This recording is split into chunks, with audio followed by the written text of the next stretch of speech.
जय श्री राम। स्वागत है आप सभी का एक बार फिर से भारतीय एस्ट्रोलॉजी चैनल पर।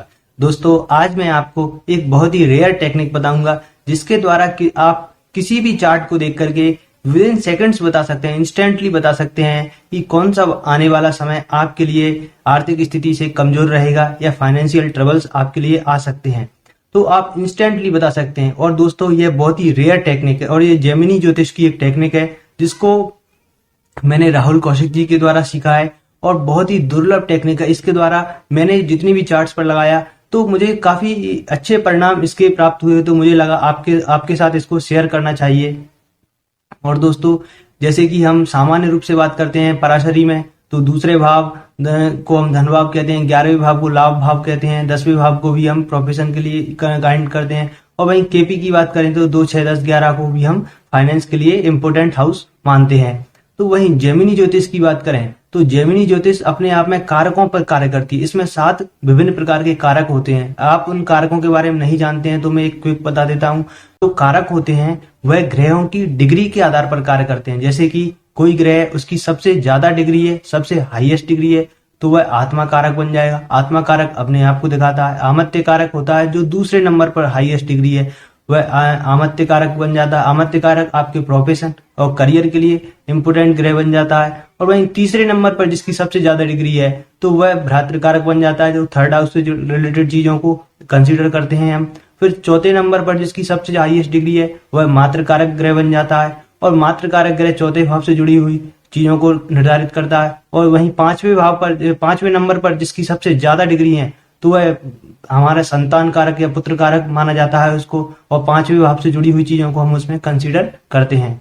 और वहीं 6वें नंबर पर सबसे ज्यादा जिसकी डिग्री है तो वह बन जाता है ज्ञाति कारक, और ज्ञाति कारक 6वें भाव से जुड़ी हुई चीजों को ही दिखाता है, यानी यह एक शुभ ग्रह नहीं माना जाता है। वहीं 7वें नंबर पर सबसे हाईएस्ट डिग्री है उसकी हम दर कारक के रूप में कंसीडर करते हैं। यहाँ पर हम राहु केतु को एक्सक्लूड कर देते हैं क्योंकि दोनों अपने आप में एक छाया ग्रह माने जाते हैं। अब टेक्निक यह है, यहाँ पर दोस्तों आपने केपी एस्ट्रोलॉजी में थोड़ी बहुत अगर अध्ययन किया होगा तो आपको पता होगा 2, 6, 10, 11 ये फाइनेंस से जुड़े हुए हाउस माने जाते हैं, तो उनका ही हम प्रयोग करेंगे जेमिनी ज्योतिष में भी आज। और जेमिनी ज्योतिष में हम जो समय की गणना करते हैं, जैसे पराशरी में ग्रहों की दशाएं चलती हैं कि विभिन्न सूर्य की, बुध की, चंद्रमा की, इन सभी ग्रहों की दशाएं चलती हैं। लेकिन जेमिनी ज्योतिष में क्या है, राशियों की दशाएं चलती हैं और इसको चर दशाएं कहते हैं। तो आपने जब भी मैंने पहले दशा का महादशा का वीडियो बनाया था उसमें मैंने आपको बताया था कि महादशा लग्न बनाते हैं हम, उसके अनुसार अंतरदशाओं को प्रिडिक्ट करते हैं। इसी प्रकार यहाँ पर आपको क्या करना है कि आप किसी भी सॉफ्टवेयर में जाएंगे या किसी भी मोबाइल एप्लीकेशन से आप देखेंगे आपको जेमिनी की कौन सी राशि की दशा चल रही है। जिस भी राशि की आपको दशा चल रही है उस राशि को आपने देखना है। जैसे कि एक सिंह लग्न की हम पत्रिका लेते हैं उदाहरण के लिए, और सिंह लग्न में व्यक्ति को दशा चल रही है इस समय तुला राशि की, तो तुला राशि सिंह लग्न में कौन से भाव में आती है, तीसरे भाव में आती है। तो हमको क्या करना है कि अब जो भी तुला राशि, जिस भी राशि की दशा चल रही है, कोई भी आपके चार्ट में किसी अन्य राशि की दशा हो सकती है, तो किसी भी राशि की दशा चल रही है तो उसको उठा करके सेंटर में लाना है और सभी ग्रह अपने अपने हिसाब से मूव कर जाएंगे। यानी यहाँ पर आपको चर दशा का लग्न बनाना है। तो यह एक बहुत ही आसान प्रोसेस है। इसमें आपको 7 नंबर को केंद्र में लाना है, सेंटर में लाना है, लग्न में लाना है, और सभी ग्रह और राशियां उसी के अनुसार ही शिफ्ट हो जाएंगी। तो इस प्रकार आपको एक चर राशि की दशा प्राप्त हो जाएगी। तो हम देखते हैं कि व्यक्ति को तुला राशि की दशा चल रही है। अब आपको देखना है कि ज्ञाति कारक ग्रह, जो कि मैंने बताया 6वें नंबर पर जिसकी सबसे ज्यादा डिग्री है, यानी उल्टी दूसरे शब्दों में कहें तो जो सबसे कम डिग्री है उसके बाद वाला ग्रह, यानी सेकंड लास्ट वाला, सेकंड लोएस्ट ग्रह, तो उस ग्रह को आपको लेना है। और वह ग्रह है देखना है कि आपको किस भाव में जा रहा है उस चर राशि की दशा से। यदि वह ग्रह दूसरे भाव में चला गया, जैसे कि तुला राशि की दशा चल रही है और वह ग्रह दूसरे भाव में यानी वृश्चिक राशि में स्थित है, उदाहरण कुंडली के हम यहाँ पर कंसीडर कर रहे हैं, तो वृश्चिक राशि यानी दूसरे भाव में स्थित है वह ग्रह, यानी ज्ञाति कारक ग्रह वह दूसरे भाव में आ गया, तो हम कह सकते हैं कि व्यक्ति के लिए यह महादशा प्रॉब्लम क्रिएट कर सकती है। आर्थिक स्थिति व्यक्ति की ठीक नहीं रहेगी। यहाँ पर व्यक्ति को सेविंग्स करने में परेशानी देखने को मिल सकती है।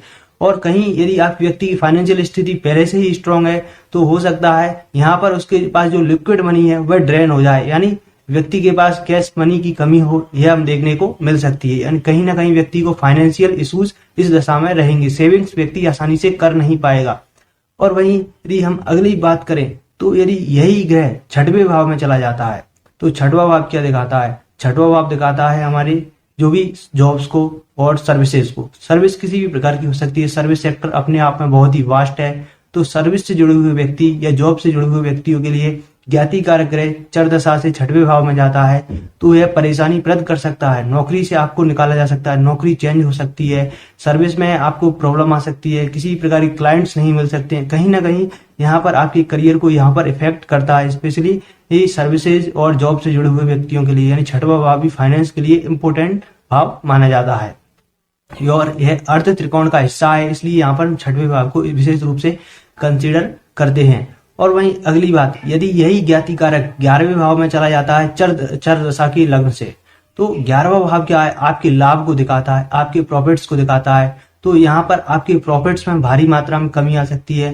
आप जितना एक्सपेक्ट कर रहे थे कि आपको इतना गेन होना चाहिए, वह नहीं होगा। आप अपने जो भी आप अपना वो रखते हैं, एक आगे गोल रखते हैं, एक एम रखते हैं, टारगेट रखते हैं, वह टारगेट अचीव करने में आपको यहाँ पर प्रॉब्लम देखने को मिलेगी और प्रॉफिट्स कमी होंगी, लाभ कम होंगे, महत्वाकांक्षाएं आपकी कम होंगी। यानी महत्वाकांक्षाएं जितनी आप चाहते हैं वह पूर्ण नहीं हो पाए, यह आपको देखने को मिल सकता है इस दशा में।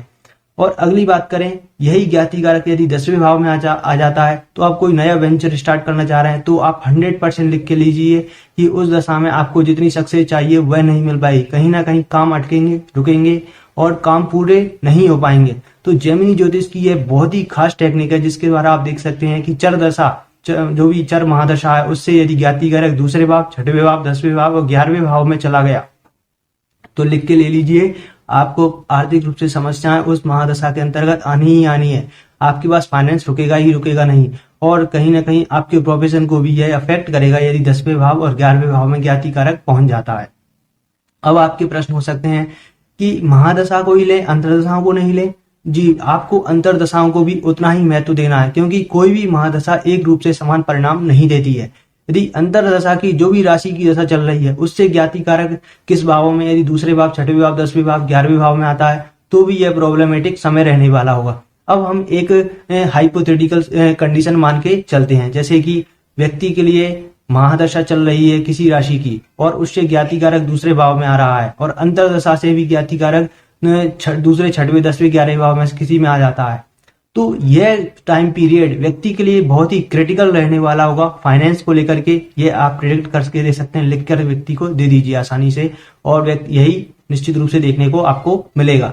और अगली बात, यदि महादशा से तो व्यक्ति के लिए अच्छी स्थिति है लेकिन अंतरदशा से व्यक्ति के लिए एक खराब स्थिति में पहुंच रहा है, ज्ञाति कारक दूसरे, छठवें, 10वें, 11वें भाव में पहुंच रहा है, तो आप यह कह सकते हैं कि ये महादशा तो ठीक रहेगी लेकिन जो टाइम पीरियड आएगा अंतरदशा का उस समय में कुछ आपको अप्स एंड डाउन की स्थिति देखने को मिलेगी। जितनी आप टारगेट चाहते हैं, जितनी आप वेल्थ चाहते हैं, वेल्थ को लेकर के इश्यूज उस शॉर्ट टाइम पीरियड में आपको अंतरदशा में देखने को मिलेंगे।